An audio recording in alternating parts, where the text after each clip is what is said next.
What's going on, guys? Welcome back to another student spotlight interview here with another smashing success story in client Ascension with my friend Luca. How are we, brother? Doing great. How you doing?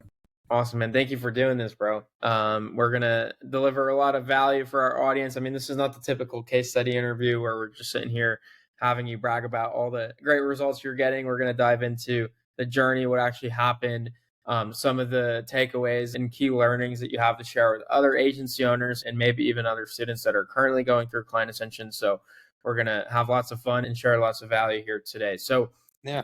starting off, let's just let the guys know, who are you and what are you currently working on business-wise? Yeah. Luca. I am a partner at an agency called Ludlow Creative.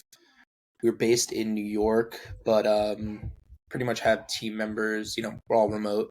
So team members all over the place. We call ourselves a social first digital agency, and we specialize in helping restaurants and food brands. And we're a full service agency, so it's kind of like three main pillars, I like to say, of what we do. So first is organic social, second is paid social, third is email marketing.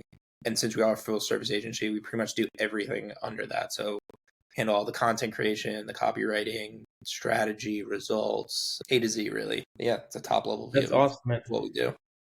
That's awesome. And so how long have you been running the agency for? So my wife technically started the agency. We met in college, and she, out of college, she started working a marketing job outside of Boston where she grew up and didn't like it at all. Was like still living at home, was just doing this random marketing job. And in her free time, she started baking these crazy cakes and brownies and all this crazy stuff and taking pictures of it.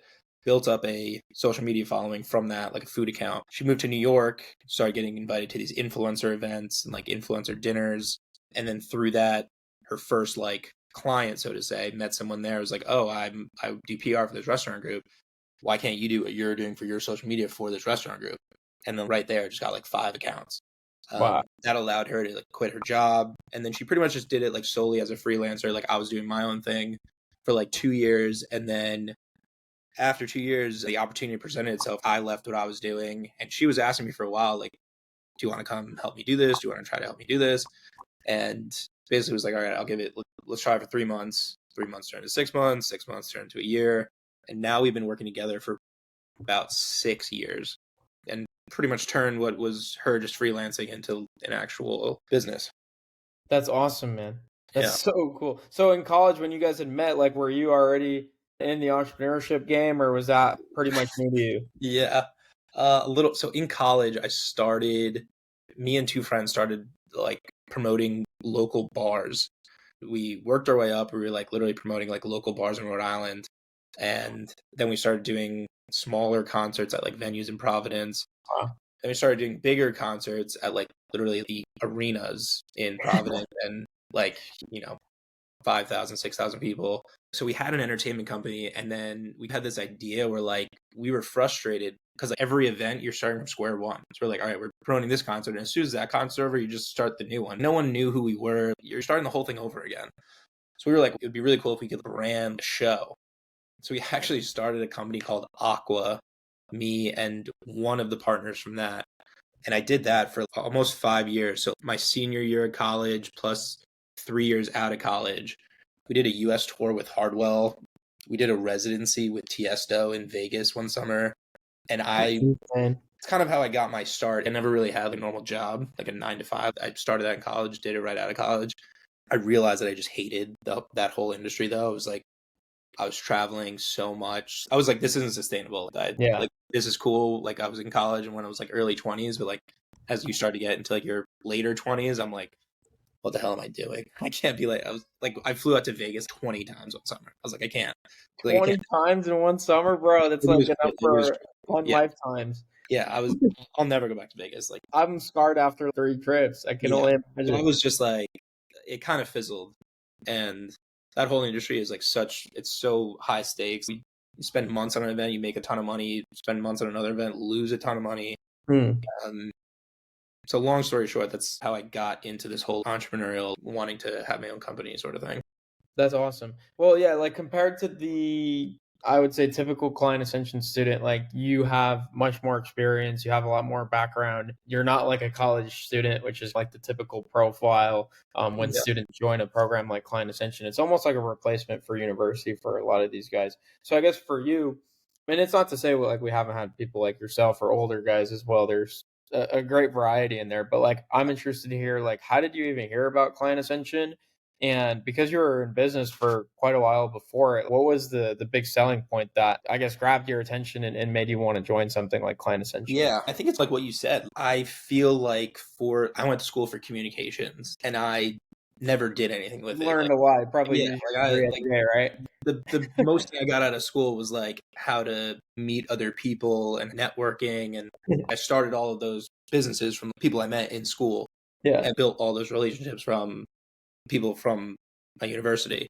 But how I don't know how I came. I'm pretty sure it was like an ad. It was just like a TikTok ad or something, an Instagram ad, and I think it was just kind of like I'm sure like most people say that like when I do my prospecting, people say this to me. They're like just kind of like right place, right time. It's something that was Yeah. in the back of my head for a little bit. I've had some success by just not winging it, but like doing stuff on my own. No one told you how to build an agency, or like you become an expert just by trial and error and you get results. So then over time you're just like, okay, I'm good at this because Yeah. other people have paid me long enough to do it and I get results for them. So I must be doing something right. But I think part of it is the validation of confirming that some of the things that you're doing are the correct way of doing them, or if there's more efficient ways to be doing them. And then I think the other part of it is having a support system in a way. Like sounds kind of stupid, but I think a lot of owning a business and being an entrepreneur is a lot like lonelier than a lot of people realize. I don't know any other people that I'm close friends with that own an agency or own their own business, and a lot of the problems that I'm dealing with, I can't go to them to talk to about how they talk to coworkers or other things about their job. I think that's what really brought me to it, of like, all right, this is a group of other people that are probably going through similar things that I'm going through. They have these niche questions that like I I'm sure I could find the answers to online, but I'm going to spend a lot of time and resources trying to get to like the correct solution to some of my problems. And I just like took a chance on it. Honestly, yeah. I love that, bro. Yeah, Yeah. it's cool. It's always funny to hear like the stories from guys that found us through ads because it's just such a pattern to interrupt. And it was probably like Daniel who's like Yeah, yeah. super high energy, all hyped up, and you're probably just whoa, what Yeah. is it? I'm sure I remember I saw his ad maybe 30 times. And Really? Yeah. I was like, you know what? Just see what this is about. Yeah. Uh, I love it, bro. yeah. So when you join a program like Client Ascension, right? I love what you said. It's similar to my experience as well in the agency space. No one tells you like do this, do that, right? Like building an agency, and for the most part, is like a discovery process. You throw a bunch of stuff against the wall, see what works, which is what makes it really fun. But at some point, you want to start taking it super serious and having some sort of predictable model to scale, right? Yeah.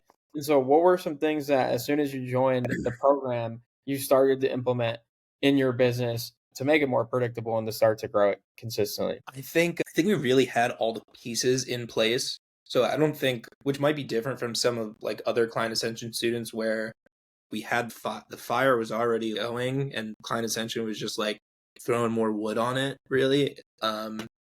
We had tons of case studies already. We had years of where we were working with the same clients, and Mhm. we already had processes in place of how everything was structured. I think what it really did was it sounds like stupid to say, but it gave me accountability. It's very easy when you're your own boss to not hold yourself accountable. Yeah, Like oh yeah, you have weeks where you're just like, oh, things are fine. I'll do this next week, and sometimes you let other things take you out of focus. But what I think Client Ascension did is it's different when you have the financial obligation. So now I'm like, all right, I committed. I'm paying to be a part of this program. I want to get my money's worth out of it. I want to get the value out of it that I'm putting into it. And you have other people that are like checking in on you, that are like you set goals with them, and then if you yeah, don't hit those goals, it's different when you can make an excuse to yourself and be like, oh, I didn't set that up because of whatever. But when you have somebody else who's like, all right, why don't you do that? Something like mentally just it feels different, and I think that helped me, and it honestly just allowed me to focus better. I took myself out of a lot of the pieces of business where I knew deep down that I shouldn't be investing my time, and just reallocated it to the things that would actually like, grow the business instead of I was working on my business instead of in my business. instead of in it. Yeah. Yeah, I love that, bro.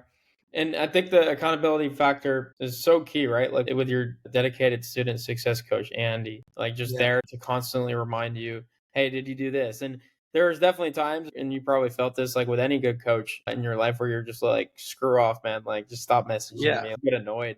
But that's the stuff you need, right? As a business owner, constantly being reminded of what is on your plate to get done. Yeah, I honestly I think of it as the same way like if you hired a personal trainer. That's how I think of it in my head. It's like a personal trainer but of your business. Like there's a lot of times like I don't want to go to the gym or I might think that I can't do another set and they're there to tell you like, "Hey, like Yeah, you can. do it." Yeah. And if like, if I don't want to go to the gym but I have an appointment with him, I can't just bail. I have to call him and be like, "Hey, I'm not coming." And then you feel like a loser and it's kind of the same thing. Exactly. It's the same concept as you have a personal trainer essentially just there for your business. And it's all based on like it's all aligned, right? Like you're doing the one-on-one calls every month to get aligned on, hey, what are the actual results you're seeing in your business? Where do you want to see the results? And then what's the gap, right? What are the things you should be doing to get there? How many cold emails you need to send? What do you need to do on your website or with your VSL? I guess for you, Luca, what was the most successful marketing channel? Did you get into cold emails? Was that something that Yeah. started to I mean, so work? that's really the only thing that I've done so far. I have plans with Andy right now to basically explore like another avenue. So I think we're going to start doing paid ads. Did you see the announcement today? We just announced our first paid ads coach, expert coach. Didn't see that, but that's It was going to just like an hour ago. We literally just announced it. There's content in the Kajabi on how to run paid ads, and then a call every Thursday now yeah. on paid ads. No, that's great. I pretty much have everything up to this point has just been cold email and just like really refining that process. And a lot with not just the cold email, but the cold email paired with like how to pitch our services, how to sell our agency on sales calls, how to follow up, like all the things that like I was sort of doing, but I just like wasn't doing consistently, didn't have the right processes in place to do them consistently and just like maximizing it. So I think, I told Ant, like when I came into Client Ascension, we were getting 80% of our new business was coming from referrals, which Wow. was good in the sense that I figured that was a good sign of like we were retaining a ton of clients and all of our, not all, but like the majority of our new business coming from referrals. So kind of, led me to believe that, all right, we're doing something right. People are staying with us and they're willing to refer us to their friends. And we have like no outbound system at all, none. So as soon as we just set that up, we saw like almost an immediate change. Yeah. What was that like? Because I feel like cold email people have different experiences with it where they might set up the entire system, which is not really straightforward to set up. Well, I Yeah. guess it's straightforward. It's just a lot of legwork. But once it's set up, I mean, if you do it the right way, it's life changing. Like for our business, it changed the game, and it's Yeah. still something we implement. Even for our SaaS now, we're sending like 10,000 cold emails a day. Like, what were the results like for you with cold email? Because I feel like especially in the agency space, it kind of just gets written off as like it's something that is a thing of the past and doesn't work anymore. Yeah. So I think you have to, if you set your expectations to what it is, like a lot of it is a numbers game and you need to like understand that it's a numbers game. And I think what I struggled with was just like taking emotion out of it to some degree, where like you need to be a little bit more methodical about how you're going to reach out to people and what is going to get their attention and just set realistic expectations. So like we have, I guess, a higher ticket offer and we also don't have a lot of churn. So like we're not a huge agency. Like if we were taking on 2 clients a month, at the end of the year, if we had 20 new clients, that would Huge. be huge. Like 20 new clients is probably $1 million in revenue for like what our average amount of like our average client is worth. So I wasn't looking for huge volume necessarily. It was like finding like the right client that Mm. like I knew before this, I knew like exactly who our ideal client was. We're looking for restaurant owners that have between 3 and 100 locations that either have a very small internal marketing team or one marketing point person. Like we're not trying to work with the local pizza place. So I think it's just positioning yourself. We just positioned ourselves in front of those right people, almost give them like a little tap. There's no magic to it. We were just, Yeah. hey, here's what we do. Here's examples of everything that we've done for clients. Like we had the benefit where we'd already been in business for a couple of years. I had tons of case studies and examples and results and all that. So that I'm aware that probably gave us a leg up on anybody who doesn't have that. And that was really it. It was just, there were some like tweaks obviously to like how you position yourself, and over time I get better at sales calls and that sort of thing, but there wasn't any like magic. I feel like it was just doing the right things. Yeah. Just doing the right things well. Yeah, it's not magic. That's what I always used to say when I was on kind of the sales side of things. Is like, dude, this isn't magic. Like, we're not just gonna, pull results out of a hat. Like, it's a numbers game. Like, you have Yeah. to figure out what the baselines are. What are your goals in the first place, too? Right? A lot of people just want to sign more clients, but like, you have it done to science where if you bring on a client, you know what their expected LTV is, how long you can keep them on because you Yeah. have really good retention systems on the back end.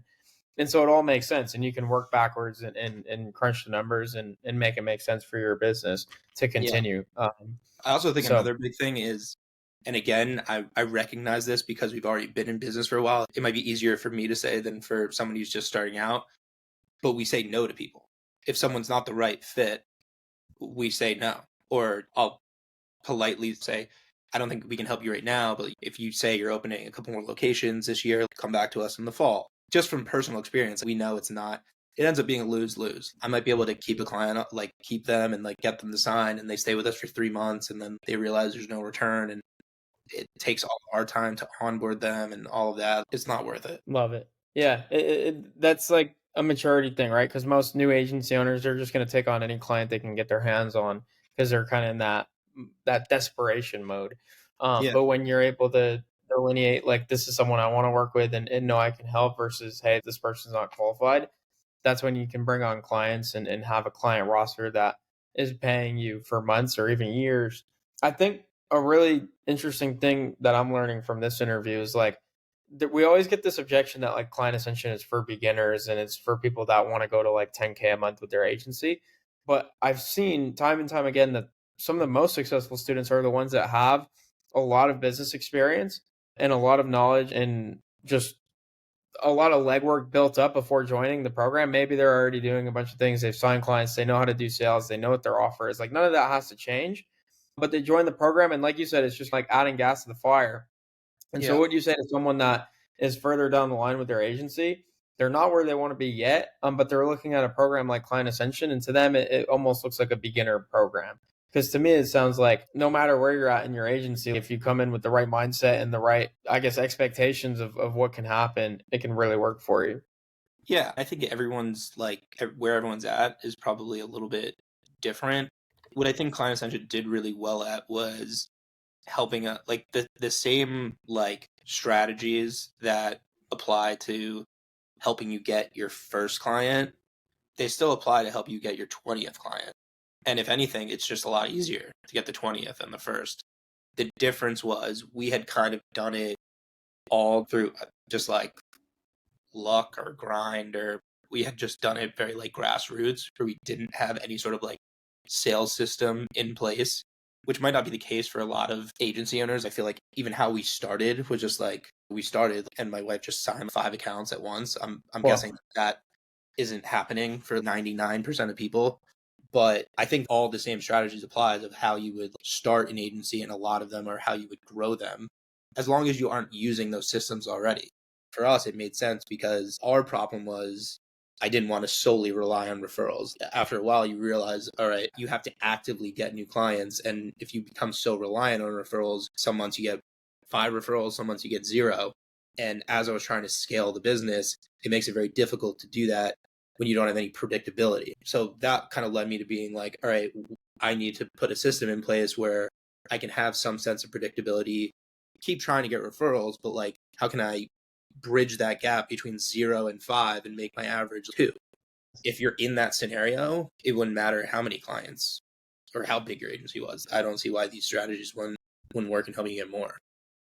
even more. Yeah, exactly. I always said that too. Like, for cold email, it's not like it's a beginner strategy. Like it works better with a personal brand. It works better with a VSL. It works better with a landing page. It works better with case studies, which you have, like you said, coming into the program a lot of. And that's probably why you're able to see more success early on with cold email compared to newer guys to business. So it all makes sense. Yeah. My favorite question to ask on these is like, you're a student who joined the program and had success, and it sounds like you used the program for exactly what it's there for. On the flip side, you probably also know this with really any coaching program or form of education. There's people that don't get the value and don't get the results that they might have expected or wanted to see. What's one piece of advice specifically for people in client ascension that are just not where they want to be, that you would say, hey, like in the next month, focus on doing these things specifically in the program, and you think that would, help jumpstart maybe their pathway to success similar to what you've experienced? Yeah. I think being able to pivot and like being humble enough to admit to yourself when something's not working. I think especially as a business owner, it's tough. I mean, there are certain aspects to our business where I've ultimately needed to admit like, hey, we're not the best at this, and we stopped doing it.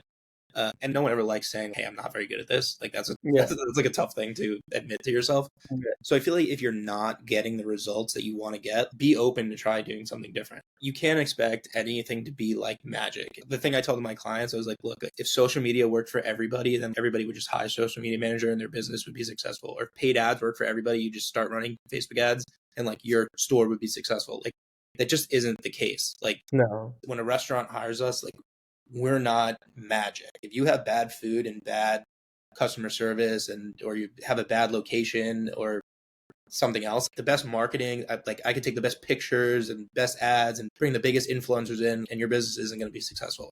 So I think just being honest with yourself and like what the root cause is, like maybe your offer's not right, or maybe like your results, like you're not getting as good of results as your competitors are, or you're overpriced, or your target audience, like you're going after the wrong type of person. Yeah. I think just like being real with yourself is probably like something will work. I feel like if you try to 50 things and you use these strategies on all 50 things, like something will work. But you Something. might have to change your offer, what you're selling, or how you're presenting it. You just need to be resilient. You need to keep testing. You need to stay consistent, show Yeah. up. All the like you said, I think that the biggest takeaway for me, Luca, is like you're you're so aware of like the basics and the fundamentals that are required no matter at what level you're at in the agency, and you're willing to implement them without this, overshadowing ego of like, oh, I'm better than that, or I'm past that, or I'm ahead of that.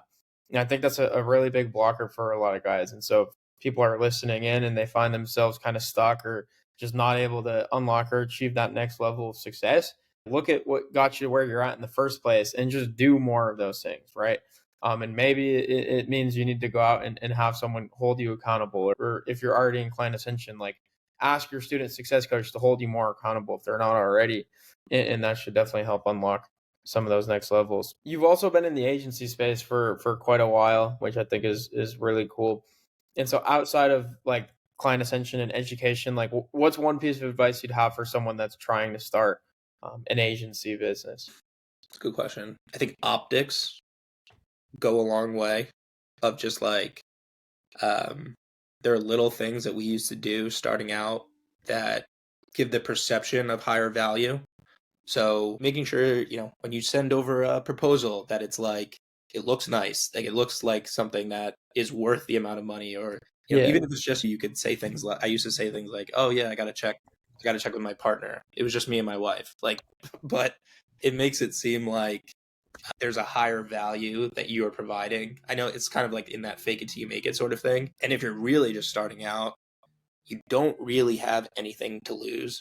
We started out and like my wife was taking pictures of food and we didn't know anything. Like I never run a Facebook ad in my life.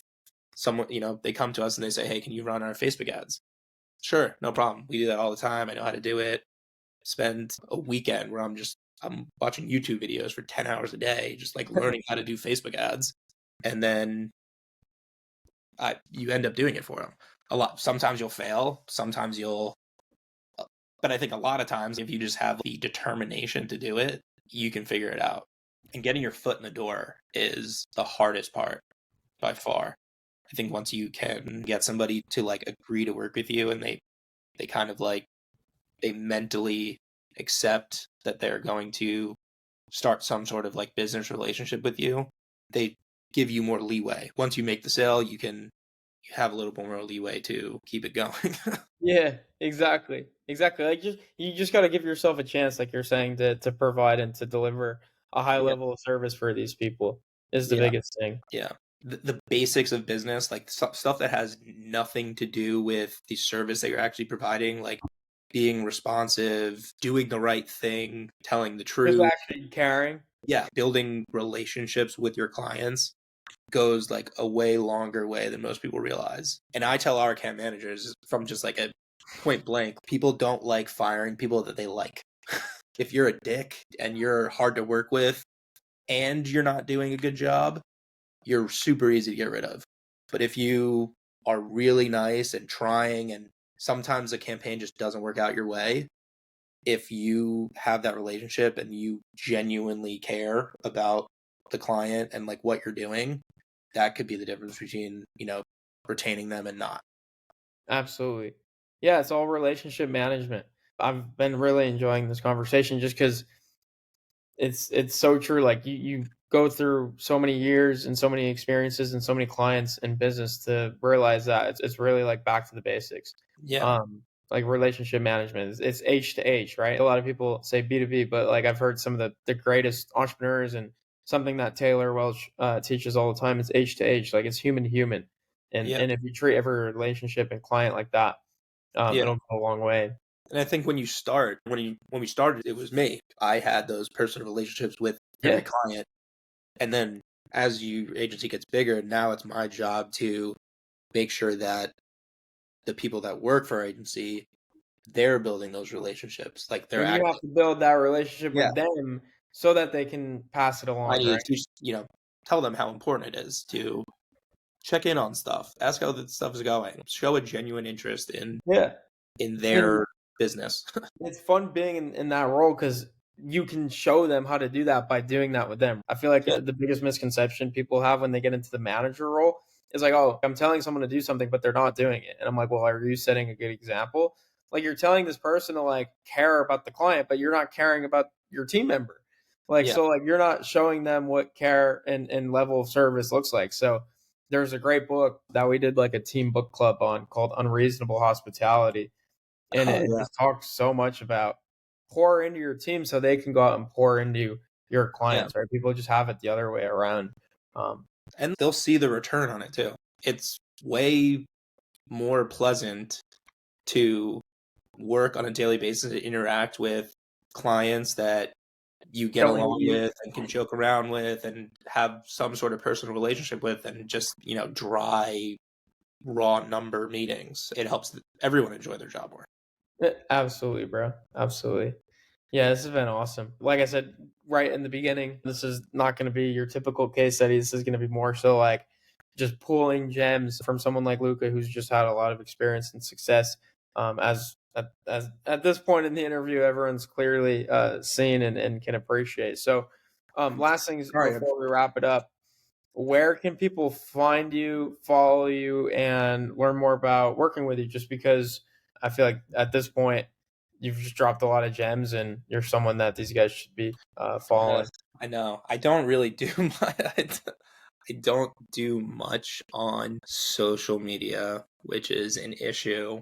Same thing that my wife started doing. My wife started the food account, and I feel like everyone says, what's the saying? Like if you even if you love your job at the end of the day, it's still a job. Like Yeah, yeah, yeah. she loves social media, but like you spend 50 hours a week working on social media, like the You last want to thing do something you do on the else? weekend is worry about your own social media. Yeah. We have a website. I try to keep like our so ludlowcreative.com is the website. If anybody, I get all those emails from the contact form. I mean, I Love have like, personal social and stuff, but I don't really post. I post like boring stuff about my dog and it. It's all me good. me skiing on it. It's awesome, man. Yeah, no worries. We'll send people to your website if they want to, for whatever reason, like really need to get in touch with you. We'll have them Yeah, fill out the contact form, and also a lot of guys watch this are in Client Ascension, so of course they can DM you on Slack. But dude, thank you so much for doing this. It's been awesome to hear more about your story and some things you've done to have success with the agency. And yeah, I'm excited to just hear some more updates going forward, see how 2024 plays out for you guys, and just keep crushing it, man. Yeah, appreciate it. Awesome.